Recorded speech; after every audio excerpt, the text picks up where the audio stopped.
Hello and welcome to our Satsang. Today I want to talk about the phrase, everyone is you pushed out. So this concept was taught by Neville Goddard, and it suggests that everyone in your reality is a reflection of your own consciousness or inner state of being. At its core, everyone is you pushed out means that the people you experience in your life are a direct manifestation of your own thoughts, beliefs, and expectations. To give a little background from Neville's own lectures, I want to tell a story that he told in several of his lectures about when his brothers came to visit him in New York and they wanted to see a new play on Broadway called Ada. This play was advertised as being completely sold out everywhere. You couldn't buy a ticket if you wanted to. It was plastered all over posters and newspapers that it was completely sold out. The brothers obviously didn't know this, but Neville, deciding to use the law of assumption, told them, why don't we just go look? We have to get dinner anyway, we have to get lunch anyway, so why don't we just head on down? And, it doesn't hurt to ask. So when he gets there, he gets in a line, and one of the three lines that he's not in starts moving quickly. So he gets into that line instead. By the time he gets to the front, at this point, there's one man in front of him and one man behind him. The man in front of him is buying two random tickets, and the man behind him, as this man is about to pay, starts waving his hand above Neville's head to distract the teller. While the teller is distracted, the man in front buying the tickets puts down two $1 bills rather than two $10 bills, grabs the tickets, and both of these men on either side of Neville get out of line and walk towards the door. Neville steps up, and the ticket teller notices that there's only two $1 bills here instead of two tens, and he makes an exclamation like, hey, he didn't pay.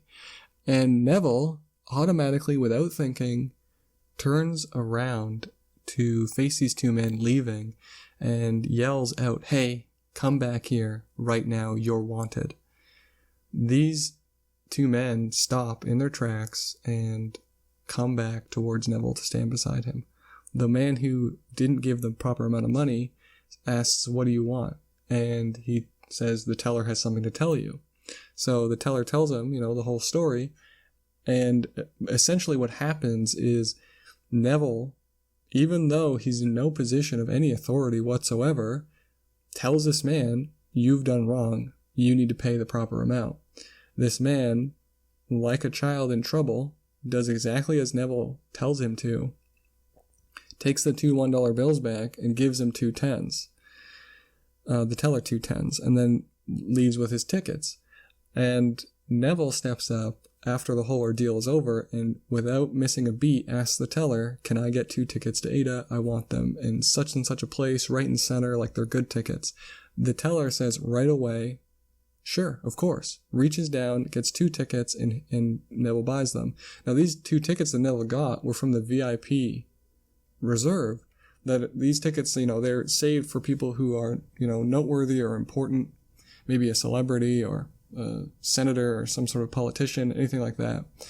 But Neville, through his act of saving the teller from essentially being scammed out of two Broadway tickets, proved to him that, he's deserving of recognition. And in the teller's way, the only way that he could, he gave Neville the two tickets that are meant for VIPs. Neville isn't a VIP. He states in the lecture that there's no way that he's an important person to this Broadway establishment. But through this bridge of incidences, he was able to achieve his assumption, his desired state of getting these two tickets for his brothers. Now, from this story that Neville tells, in terms of the concept of everyone being you pushed out, what's relevant is these two men. These two men, conceivably so, we could assume that they've always been scam artists, they've always been con men, and they just so happen to be there, one on either side of Neville, and they just so happen to be running their scam just as Neville gets into that line. But we know how law of assumption works. There is no coincidences. It's your assumptions that create reality, and if you assume to have something, if you stick with faith and belief to that assumption, it's going to come to fruition. And anybody outside of your understanding of law of assumption is going to say, well, it would have happened anyway. But even his brothers were flabbergasted that Neville actually stood up to this man who is much bigger than him, easily could have ignored him, easily could have punched him in the face, didn't have to go through with, following what Neville was directing him to do and paying the teller the proper amount. But in the end, it worked out, and Neville was able to get the two tickets for his brothers. He says in the lecture that these two men played their parts perfectly. They showed up right where they needed to be, and even though they're con artists, they still played their part perfectly. And their part was dictated by Neville's assumption, by Neville's assumed state that, was him giving 2 tickets to his brothers. That's just one small example, but it's really well-rounded, and Neville tells this story several times in several lectures. I want to give another example from my own life just to kind of round this out, and then I want to talk about some thoughts on the concept of everyone is you pushed out. So I live in a basement apartment, and above me is my landlord, and he's not like a particularly bad landlord or anything, but sometimes I just want peace and quiet. Absolutely nobody else here, and it's just me, and I get to do whatever I want, play my music whenever I want, stuff like that. I decided to spend a couple of weeks just assuming that my landlord was leaving. He was leaving for an indeterminate amount of time. I didn't know where. All I knew was that he was gone. I just assumed that in the end, I'm alone. This amazing feeling of having the whole place to myself with no footsteps or talking or music or whatever, and I get to do whatever I want for an indeterminate amount of time. I didn't set a time limit. I didn't set an amount of time that I wanted it to be for. And then a couple weeks into doing this, he comes to me and he tells me out of the blue that he's going to be going across the country for 2 weeks. And he says that he might not do it, for so-and-so reasons. I just persisted. This is that 95% that happens a lot in law of assumption. And if you give in to that 95% without going all the way, it won't happen. So I've learned you keep persisting. I was like, I don't care about whatever circumstances might come up. He's going and he's not going to be here. Lo and behold, I have the whole place to myself, and it's great. This is why this has sort of come up, and I want to talk about it, is because I influenced his behavior just by assuming the state that I wanted to be in. A state of, peace, relaxation, gratitude, comfort, didn't have to deal with anything other than just me being by myself, enjoying my time. That state influenced somebody else's behavior. This state that I'm in right now, because of my using the law of assumption, changed the circumstances for him to leave. Who knows if he was even going to do what he was going to do going across country. He just told me out of the blue after a couple weeks of me in this state. You could say maybe he had these plans for a while, but no, the way he described it, it's almost like they just popped it up out of nowhere and he took the opportunity. So, anything could have stopped it from happening, but it happened. So to me, this shows that people are clearly directly impacted by your use of the law of assumption. And now, of course, both of these examples, they're not like nitty-gritty behavioral things, like maybe you want your parents to change the way they treat you or the way they talk to you. We can get into that. But right now, I just wanted to give 2 overarching examples of how people, almost like pieces in a game, just move around and do things based on what you assume they're going to do or what you assume is going to be your future. I feel like that alone is a good place to start. So what could happen when you think about, the concept of everyone being you pushed out is you can struggle with the concept of free will. And it might seem like you're the only one with free will and you're the only one that calls all the shots. You're the one that even exists. And it can be kind of scary and uncomfortable, depending on your frame of mind.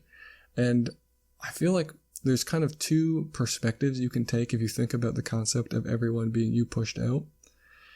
And I kind of want to just describe what I've come up with and how I feel about it based on my own experiences.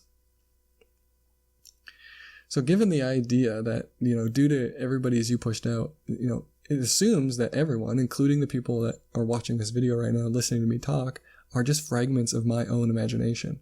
Or more accurately, they are representations of my own subconscious in as many subtle or overt ways as possible.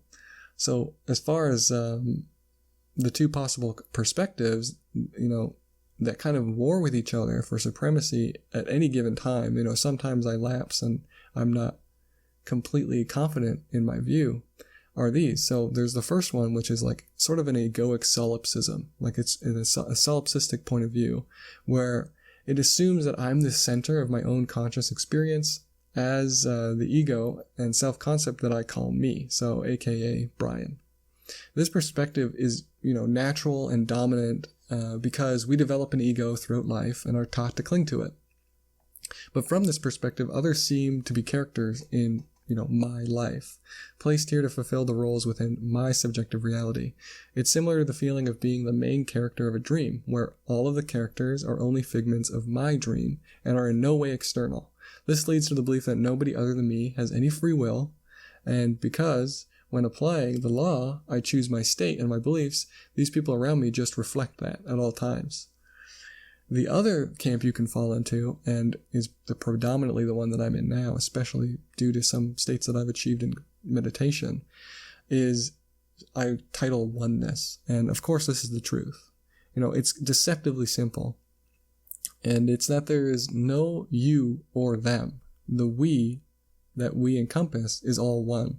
God is within all things. God is of all things, and all things are of God. We must understand that God is all that there is, and he is the creator of all. Therefore, you are God, and Neville understood this, and everyone that you interact with is also God. I don't mean that as in you that has been given a name and a favorite color or a TV show, and you have a little identity. That's just the egoic self, the small self. What I mean is the divine you, the still awareness that's within your own mind, that observes the ego. It's the blue sky behind the clouds that roll past, those clouds of thoughts and emotions. And now because God is all, he also knows all and sees all. It's not difficult for God to be in all things at the same time and incorporate all desires and choices into the movement of what we call life in reality. I like to imagine like a wind, and on this wind are tiny flower petals. The petals never touch, but are constantly in motion, for the wind moves in many directions simultaneously.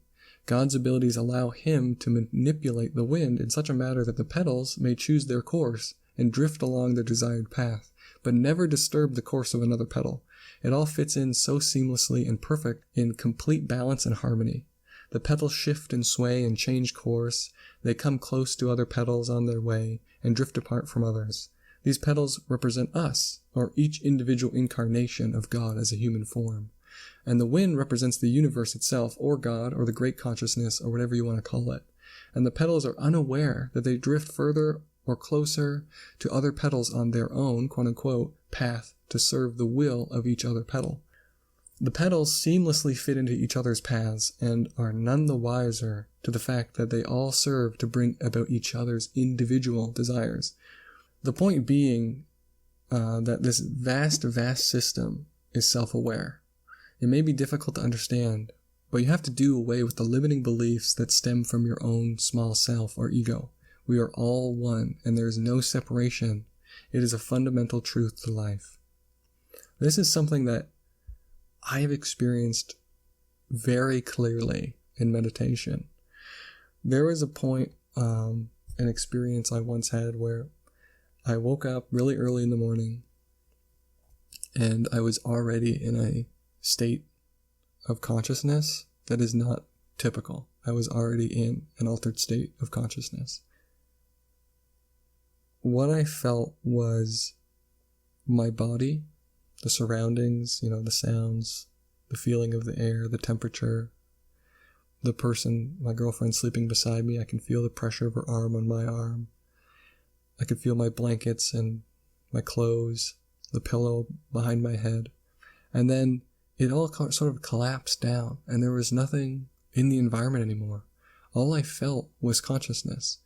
My girlfriend dissolved, the sounds dissolved, the pressure of her arm against mine, the pressure of the blankets and the sheets and the pillow and the clothing, they all dissolved. And what I was left with was just a expansive consciousness. I was sitting there in this void state of silence, and there was nothing. And then from that nothing, I felt the pressure within my mind, the sense of pressure. And then that pressure rendered outwards. And in that rendering, I felt an arm. There was no body previously, but then there was an arm. And then against that arm, which was now mine, was that pressure. And then that pressure rendered into my girlfriend's arm. And then that rendered into her body. And then eventually, from this state of void silence, each sensation that existed within the void of mind rendered out into what we would call 3D reality. What I'm trying to say is I reached a point where 3D reality, for all intents and purposes, didn't exist. There was just my mind, which encompassed all things. And then from that place, everything was rendered based on my decisions. That pressure against my arm was something that I assumed was there within my mind. I could feel the assumption. I could feel that I assumed there was a person beside me. And then that person was rendered due to that assumption. This really sold me on the idea that everyone is you pushed out. I mean, I've had success in law of assumption and using this for people. I know I've changed people's behavior. I have many more examples than the one that I'm currently living right now, but I wanted to keep this video from getting way too long. I just wanted to communicate that when you struggle with the idea that only you have free will due to the fact that everyone is you pushed out, try to remember that it's not really you. Try to extricate yourself from your ego and see that all of everything in creation is all one substance, which is God. Neville would call it God, or you could call the creator, the infinite creator, infinite intelligence or source, whatever you feel comfortable with, there is only one of it. And you, as well as everybody else, is a part of it. When you assume something, it's coming from deep within your subconscious mind, within that void place that you can reach if you get really good at meditating. But it doesn't matter, because Neville found out that if you use Sats, the state akin to sleep, which is a meditative state, you can influence your subconscious mind in order to render new things based on the new assumptions that you're taking on. In terms of everyone as you pushed out, there's no difference between manifesting $100 and manifesting someone's behavior changing. They're both assumptions that you're making, and they both reflect in reality because everything is made of the same source. It's really hard to grasp and to wrap your head around, because in the end, like I said, I still flip between this whole everything is one and am I the only thing that exists in the universe? Am I the only consciousness? Am I the only thing that has free will? But then I sit down and I meditate, and I know through experience that all is one. And I'm not alone in the universe. I'm not a tiny little free will thing that's living in a simulation all by myself and no one else has any say. We're all creative beings. We're all a portion of God. And we're all rendering this environment around us together. We're co-creative. Anyway, so that's my ramble. I hope that you guys got something from it. I hope it wasn't too long or too boring. Please let me know how I did and what you thought. Please let me know if you have any suggestions or ideas or thoughts or comments, questions. Please put them in the comment section below, and let me know if you want to hear anything more about Neville Goddard, the concept of everybody is you pushed out, and please tell me any examples that you have of using law of assumption to change other people's behavior or influence other people, and that you've proved this concept to yourself. I'd love to read anything that you guys have to write, and thank you for listening, and I hope that we can continue this.